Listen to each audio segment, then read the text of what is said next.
Ուշադրությունը հրավիրել, մենք գիտենք, որ ողջության օրոք, կենդանության օրոք որևէ երևելի ներիրականության մեջ ըստ արժանավորին չի գնահատվել, չէ, հաճախ ենք տրտնջում, որ մարդուն չի գնահատում, սպասում են մեռնի, հետո գնահատեն, արժևորեն կամ ընդհանրապես մոռանան։ Այստեղ դարձյալ Զորավար Անդրանիկը մնում է միակ բացառությունը, նա դեռևս իր ֆիդայության օրերից սպասումից դարձավ, չգիտեմ, վիպասքի, լեգենդների, առասպելների թեմա, դարձավ տասնյակ ու տասնյակ երգերի հերոս, չկար որևէ տուն, որևէ հայ ընտրանիք, որտեղ չպատնվեր նրա սխրագործությունները, ահա այսքան կենդանության տարիներից, երիտասարդության տարիներից նա վերածվեց մի տեսակ կիսաստվածի, եւ սա էր, որ կարծես մեր հերձուկ միջավայրում, երբ որ խոսքիս սկզբում ասացի, չի տեղավորվում մեր պատմագրության մեջ, մեր իրականության մեջ համար անսովոր կերպար էր Անդրանիկը, չներվեց այս ամենը, պատկերացրեք կային կուսակցություններ, քաղաքական գործիչներ եւ այլ ու տեսնում են, որ մի անհատ, մի մահկանացու ամեն ուրեք նրա անունն են տալիս, նրա մասին են երգում, իդեպ երգարվեստին եթե անդրադարձանք, մենք գիտենք, որ այդ խրոխտ ռազմահայրենասիրական երգերը, ֆիդայական երգերը, որ մինչև այսօր այո հպարտացնում են մեզ, նրանք մեծ հեղաշրջում կատարեցին հենց մեր երգարվեստում, եթե մինչ այդ մեր երգարվեստը, երաժշտարվեստը մի տեսակ տխուր էր, լալահավաճ էր, թախծոտ էր, ահա ես մեկ-մեկ փորձել եմ ուսումնասիրել, մեր բոլոր երևելի հերոսներին նվիրված մենք երգեր ունենք, կլինի Աղբյուր Սերոբը, Գևորգը, Հրայրը, Նժդեհը, Դրոն եւ այլն։ Հավատացնում եմ ձեզ այդ բոլոր երգերը ստեղծվել են հետմահում։ Հերոսը զոհվել է, սպանվել է եւ ժողովուրդը նրան անմահացրել է, նոր երգ է հյուսել։ Միակ դեպքը դարձյալ Անդրանիկն է, ով իր ողջության օրոք շուրջ 100-ից ավելի երգի հերոս դարձավ։ Սրանք խոսում փաստեր են, չէ՞, հենց այնպես ժողովուրդը երգ չի հյուսում որևէ մեկի մասին։ Եվ մի վերջին առանձնահատկություն, եթե նախորդները կգտնվեն ընդդիմախոսներ կփորձեն բանավիճել, կա մի առանձնահատկություն, որի դեմ կարծում եմ վիճաբանները տեղին չէ, հապա հարցնենք մեր դարավոր թշնամուն Թուրքին, թե քանի հայանուն հերոս է հիշում։ Մի անգամից տալու է Անդրանիկ Փաշայի անունը։ Մեր մյուս հերոսներին էլ ժամանակին հիշել է Թուրքը։ Հիշել է, չգիտեմ, ճանաչել է մեկ շաբաթ, մեկ տարի, մեկ ամիս, այնքան ժամանակ մինչև կարողացել է հաղթել նրան, հալածել կամ սպանել։ Անդրանիկը մնաց այդպես էլ անպարտելի Թուրքի համար, մնաց որպես պատուհաս ու պատիժ, գոնե մի քանի անգամ նա տապալեց նրանց ազգային երազը, այդ մեծ Թուրքիա ստեղծելու, Կովկասի վրայով մինչև Միջին Ասիա ու Հնդկաստան ձգվող Թուրքիա ստեղծելու երազը մեկ Բիլմանի ճակատամարտին 15 թվականի ապրիլ, երբ ամբողջ Կովկասի ճակատագիրը պիտի վճռվեր։ Եվ այստեղ իր մի ջոկատով Զորավար Անդրանիկը ջարդու բուրդ արեց ուշադրություն դարձրեք հենց Գալիպոլի հաղթական գնդերին, այն գնդերին Գալիպոլի կամ Չանակկալի, որոնց, չգիտեմ, այդ հաղթանակի 100-ամյակով փորձում էր հանրության ուշադրությունը վերջերս Թուրքիան շեղել մեր ցեղասպանության տարելիցից, այնքան են կարևորում նրանք այդ Դիլմանի ճակատամարտը, որ Պորսից Էնվեր Փաշան ռազմական նախարար Դիլման էր բերել այդ ընտիշ գնդերը Գալիպոլիի եւ ահա դրանք էին, որ ջարդուցրիվ եղան Զորավարի կողմից եւ խոճապար փախուստի դիմեցին իրենց ճանապարհին լեգենդներ տարածելով, թե Անդրանիկ Փաշան դև ու սատանա է, որ նրան գնդակ չի դիպչում, անհնար է նրա դեմ պայքարել եւ այլ եւ այլ։ Ահա այս ճակատամարտը շահելու պարագայում նրանք պիտի հասնեին Բաքու, այնտեղից Թիֆլիս, Կովկասը կտրեին Ռուսաստանից եւ անցնեին Միջին Ասիա։ Այս երազն էր նրանց այդ պանթուրքիստական, որ Դիլմանում ջախջախեց Անդրանիկը եւ երկրորդը կրկնում եմ 18 թվականին, երբ թվում էր, թե այլևս ոչ մի խանգարող հանգամանք չկա, հիշենք, որ 17-ի հեղափոխության հետևանքով Ռուսը թողել էր Կովկասը, քաշվել էին ռուսական զորքերը եւ Թուրքի առաջ ամեն ինչ բաց էր, բայց այնպես Սյունիքում նրա դեմ ելնացավ իր հավիտենական թշնամին, իր պատիժ ու պատուհասը Զորավար Անդրանիկը, որ այդպես էլ չթողեց պահեց Սյունիքը հայկական, մաքրեց թաթարական գյուղերից։ Ինչևէ, սիրելի բարեկամներ, այս ամենը հիմք դարձան, որ ժամանակին Անդրանիկին խճճեն տեղական խարդավանքների, քաղաքական կուսակցական, չգիտեմ, բանսարկությունների մեջ, եւ այդ նույն տարիներից սկսված նրա շուրջ հյուսվող լեգենդներին ու առասպելներին զուգահեռ սկիզբը դրվեց մի կեղծ պատմագրության։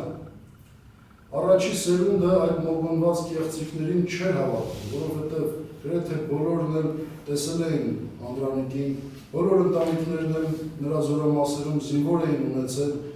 Անդրանիկի կերպարը շատ ամուր էր նստած այդ սերունդի մեջ, բայց անցան սերունդներ եւ այդ մոգոնված պատմագրությունը սկսեց դառնալ ձեռք բերել պատմական աղբյուրի արժեք։ Այսօր մարդիկ դրանցով դոկտոր ու ակադեմիկոս են դառնում,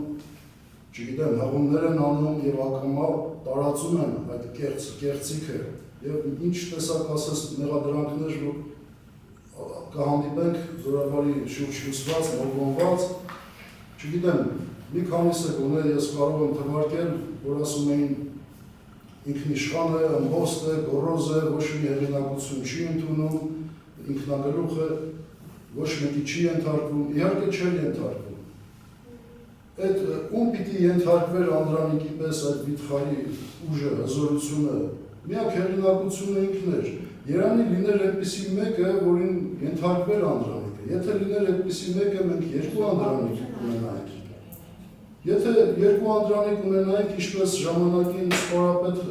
Թովմաս Նազարբեկովն էր ասում, թուրքերը այսօր կլինեին ոչ թե Կարսի պատերի տակ, այլ կլինեին իրենց Անկարայում։ Կամ ասում էին, չգիտեմ, խռովեց Հայաստանից ու թողեց գնաց։ Ավելի հաճախ հնչող, այսօր շատ կառնչվեք այդ մեղադրանքին։ Դա ամենալրբենի, չգիտեմ, հերյուրանքն է, որով փորձում են նսեմացնել զորավարի հիշատակը, ինչպես կարող է հայրենիքից խռովել մի մարդ, ով 30 տարի անընդմեջ եղավ մարտական գործողությունների մեջ, կրկնում եմ, Սասունից մինչև մեր արևելյան գավառները, այդ մեղադրանքը հնչեցնողները երբևէ հարց տվել են իրենց ենթադրենք, թե Անդրանիկը մնաց տարածաշրջանում, ինչ պիտի աներ նա, ինչ պիտի աներ մի հերոս Կովկասում,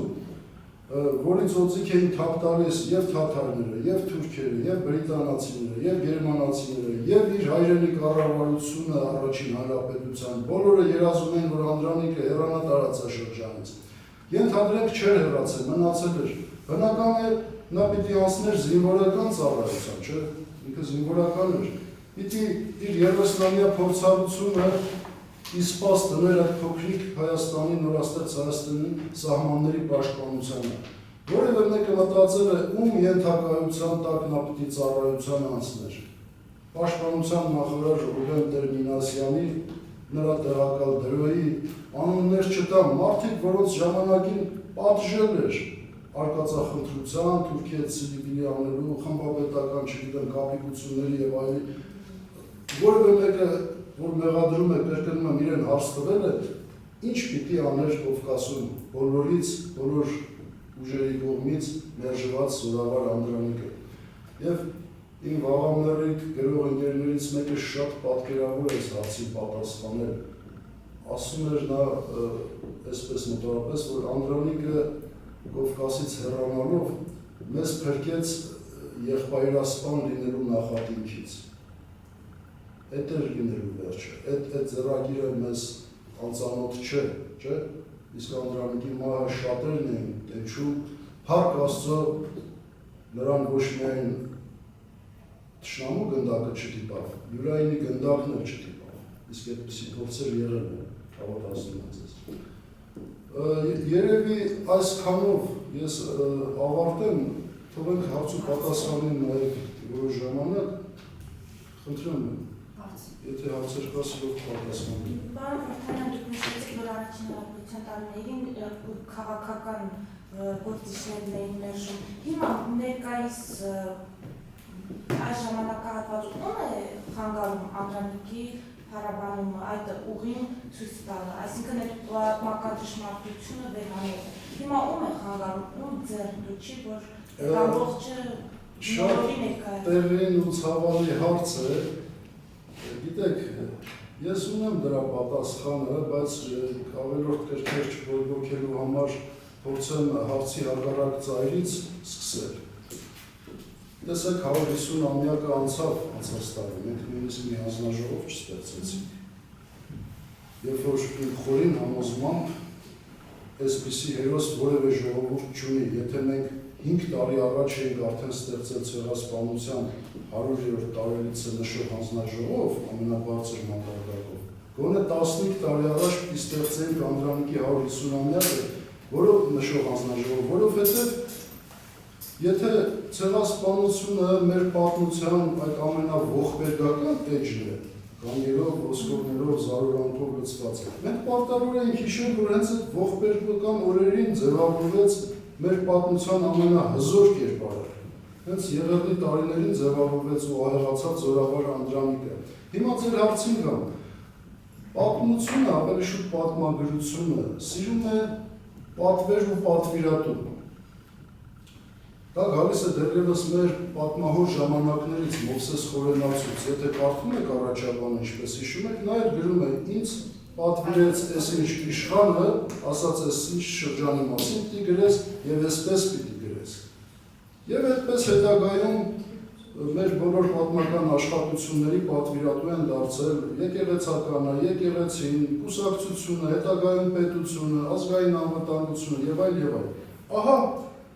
Անդրանիկի դեմ շատ պատվերներ են եղել։ Ծովածավալ գրականություն կա եւ ինչպիսի պատրաստվածություն պիտի ունենա ուսումնասիրողը, որ այդ ծովակում չխճճվի, գլխին գնի թե այս պատվերը որտեղից է գալիս, այս ինչ կուսակցությունից, թե ինչից, չգիտեմ ումից։ Բայց Անդրանիկի համար պատվեր որևէ մեկը չի տվել, որ ասում եք այդ ինչն է խանգարում։ Խնդրեմ, այդ գործին կոչված են Ակադեմիան ունի պատմության ինստիտուտ, համալսարան ունի պատմությանը, մենք փառք Աստծո պետություն ենք, ունենք կառույցներ, բայց արյուտես կրկնում եմ, պետական պատվեր պետք չի Անդրանիկին մեծարելու փառաբանել, ընդհանրապես պետք է ներկայացնել այն Անդրանիկին, որը մենք ունեցել ենք, եւ ձեզ հավատացնում եմ, որ մենք բոլորովին այլ սերունդ կունենանք, իսկ մենք զբաղված ենք մինչև այսօր հերոսներ հնարելով։ Բոլշևիկյան շրջանում հերոսների մի շարք հնարեցինք, մի գիշերում մոռացվեցին, դրանով հնարած են, Սարքովի էին։ Դրանից առաջ էլ ենք հնարում, հիմա էլ ենք հնարում, դա կրկնում եմ մի քիչ անհեռատես վարմունք է, երբ որ ունենք այսպիսի դյուցազում եւ ունենք տասնյակ ու տասնյակ զինակիցներին նրա, մեկը մեկից փառահեղապով, Սեբաստացին Մուրադ, Մախլուտո, Պանդուխ, ասում եմ այնպիսի զորավարներ էին, սրանք ամեն մեկը, չգիտեմ, կփառավորեր ցանկացած մի ժողովրդի։ Մենք, չգիտեմ, դժվարանում ենք, զրանում ենք այդ ամենին ոգեգոչել, նամանավանդ, որ այսօր շատ է մեզ պետք։ Հապա տեսեք, ամեն իրիկուն մենք լսում ենք մեր սահմաններից այդ զարորելի լուրերը, որ ահա այս ինչ դիվերսիան եղավ, երկու զինվոր կորցրինք, հետո մեզ մխիթարում ենք, որ այդ երկուսի դեմ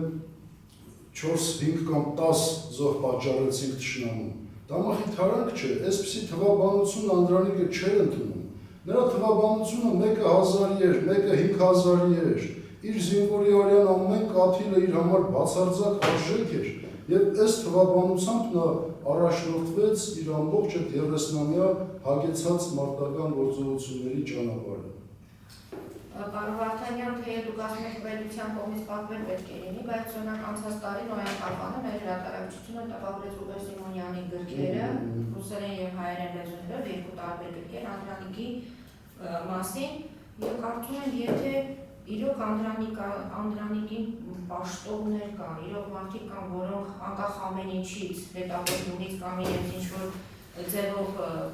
փորձեն խոչընդոտել, ամեն դեպքում պետք է որ գրեն Անդրանիկի մասին, պետք է նաև ֆիլմեր նկարահանվեն Անդրանիկի մասին, այսօրվա սերունդին ռեալ իրականությունը ներկայացնելու համար։ Այսօր դուք փաստեր եք բերում, որ այդ փաստերը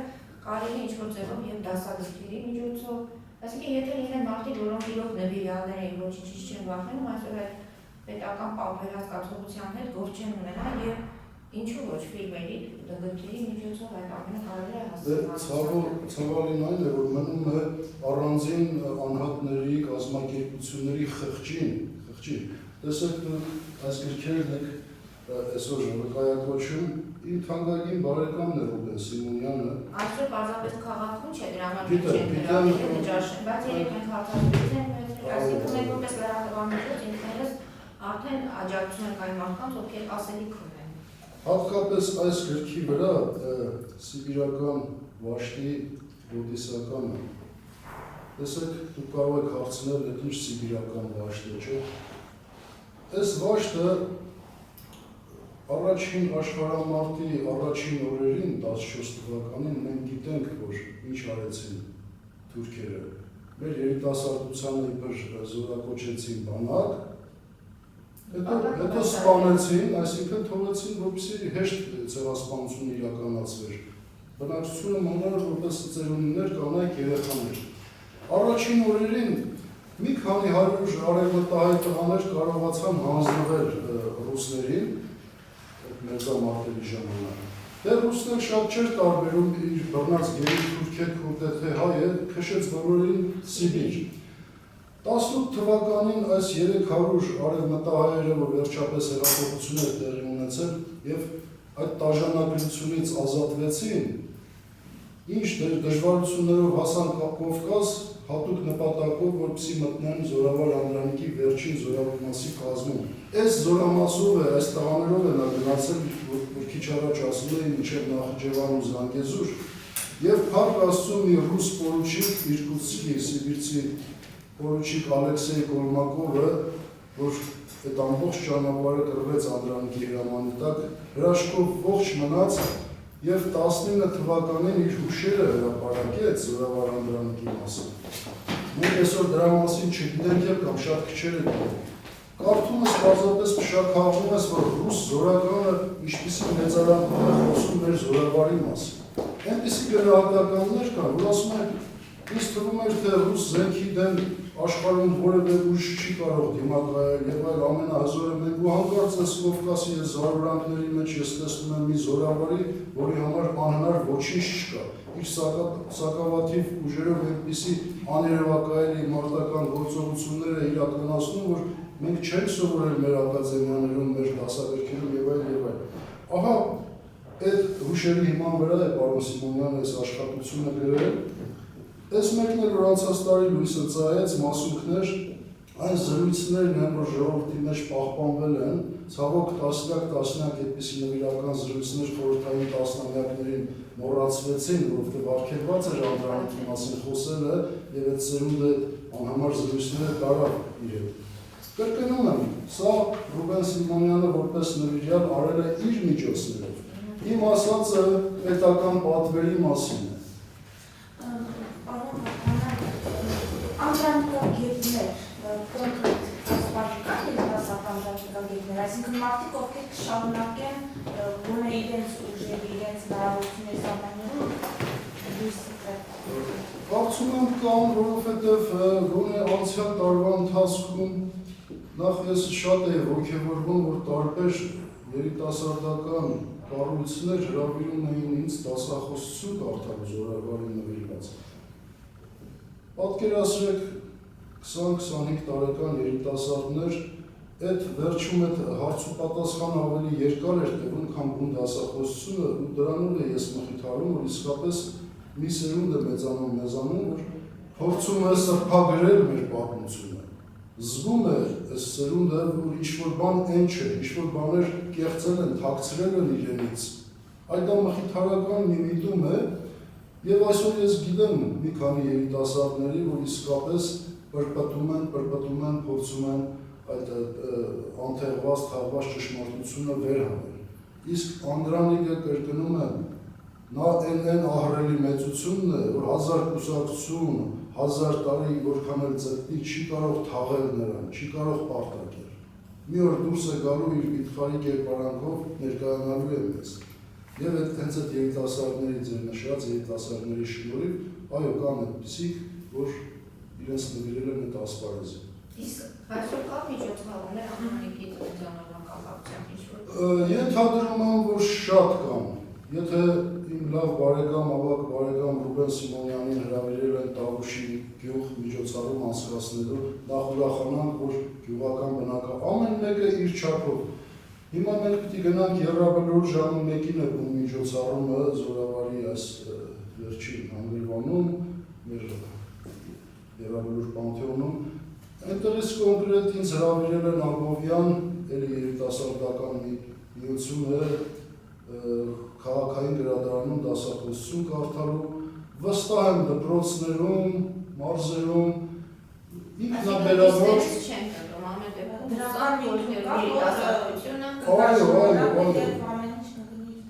Կգնի իր տեղը, որովհետև կրկնում եմ մեր ընտանիքները, որքան էլ որ անցել են տասնամյակներ, շատ գերդաստաններում պահպանվել է այն երախտագիտությունը, որ մեր երբեմնի ավակները ունեին Զորավարի հանդեպ։ Եվ այս նոր սերունդները այդ պարտքի զգացումով կամ թեկուզ եթե տվյալ գերդաստանը կապել չի ունեցել Զորավարի հետ, մարդիկ կարիք ունեն իրենց իրական հերոսին ճանաչելու, դա բնական կարիք է։ Պարոն Վարդանյան, այսպիսի մի դեպք ձեզ պատմեմ, Արցախի գյուղերից մեկում մինչև այս պատերազմական շրջանը մի տատիկի անգողին կար իր տանը։ Նա ոչ մեկի թույլ չէր տալիս ձեր տալ։ Մեր Անդրանիկը մի գիշեր քնել էր այս անգողին։ Իրենք բանից էին կարտակալների։ Այդ անգողինը երևի թե մինչև ադրբեջանցիների կողմից այդ գյուղը վերցվեց, այդ անգողինը այդպես պահպանում են ու գյուղում բոլորը գիտեն դրա մասին։ Դե, Երանի մենք այսօր մեզ հասու լիներ 100 տարի առաջվա ենթադրենք Սյունիքի կամ Արցախի տատիկ պապիկների պահած։ Իհարկե, իրենք իրենց աշկով տեսան, մանավանդ, որ մերոնք խճողել էին այդ արևելահայ, արևմտահայ հակասությունը շատ էր սևել։ Մերոնք տանուն տվեցին ամբողջ արևմտյան Հայաստանը ու մենք լավ գիտենք, որ Անդրանիկը ինքը արևմտահայ էր, չէ՞։ Բայց ահա միակ մարդները, որ այդպիսի հակասություն, երիտություն ինքը չեր ընդունում, ինքը հայ էր և վերջ, թե ինչպես է կրկնում եմ Սյունիքը պահել, տասնյակ թաթարական գյուղեր նա պարզապես տեղահանեց, այն Անդրանիկը, որ մինչև ոչ միայն կանանց ու երեխայի վրա ձեռք չէր բարձրացնում թշնամու, այլև իր զինվորներին պատժում էր, բայց Սյունիքում հարկադրված, որովհետև արդեն ամեն ինչ տանուլ էր տրված, և նա պետք է միատարր դարձներ մեր պատմական հայրենիքի այդ մի հատվածը, իսկ Ղարաբաղ նա մինչև Շուշիի մատույցները հասավ այդ Զագուղի կիրճը մաքրեց Հորդաններից, այսօրվա Լաչինի այդ կիրճն է, և այն էլ պիտի ասենք, որ Ղարաբաղում մասսայական ջարդեր չհանդգնեցին սանձազերծել թաթարներն ու թուրքերը, որովհետև Անդրանիկի շունչը Սյունիքում էր ամեն վայրկյան նա 2 անգամ մտավ։ Ցավոք, այնպես էր միջազգային իրավիճակը, պարզապես նրան հասկացրեցին բրիտանացիները, որ առաջին աշխարհամարտը վերջացել է, բոլոր զորքերը կանգնած են այնտեղ, որտեղ որ այդ հաշտության հրամանը եղավ զինադադարի հրահանգը, այս դու քանի գլխամիես, որ դեռ շարժվում ես, չգիտեմ ուր ճամփետ, չգիտեմ գյուղեր վառելով ու կոտորելով, նա մանավանդ այդ առաքելությունը հազարապետ Գիբոն էր անունը բրիտանացու, որ եկավ դեկտեմբերին Շուշիի ճանապարհին Անդրանիկի դեմ, դեռ մի գյուղից ծուխ էր բարձրանում, ոչ նպաստավոր իրավիճակ էր, որ ասած ուրեմն ճիշտ են ներկայացնում թաթարները, որ ջարդարար ես մորթում ես թափում։ Իհարկե Անդրանիկը բացատրելու խնդիր չուներ, բայց ժամանակաշրջանները այսին ավարտվել էր առաջին աշխարհամարտը և առջևում Փարիզի վեհաժողովն էր, որտեղ տերությունները պիտի նստեին քարտեզը վերաձևելու, բաժանելու և Անդրանիկին ասացին, եթե Հայաստանը խնդիր ունենա, պատճառը դու ես լինելու, որովհետև այս հաշտությունը հայտարարված դու արհամարում ես, դեռ գնում ես չգիտեմ Ղարաբաղ գրավելու և այլ, դա այլ հարց է։ Եթե լրագրողները հարցեր չունեն, ամփոփենք, ասուլիսը կարծում եմ Անդրանիկի թեման հավերժը կարելի է շատ խոսել և մեկ ասուլիսի ձևաչափում հաստատում չենք ավարտել այդ մեր ասելիքը, հուսանք, որ ժամանակ առ ժամանակ կհանդիպենք, գուցե և այդ ձևաչափում ինչ-որ բան կարող եք հասցնել նաև մեր հանրությանը։ Շնորհակալ եք շատ հրավերությունների համար և շնորհավոր իրոք Զորավարի ծննդյան օրը և նրան սիրողներին կարողանան համապետության գումար պատմության որոշակի մաս վերբացվածնել եւ հասնել մեր կազմակերպությանը։ Ես էլ շնորհակալ եմ։ Yes,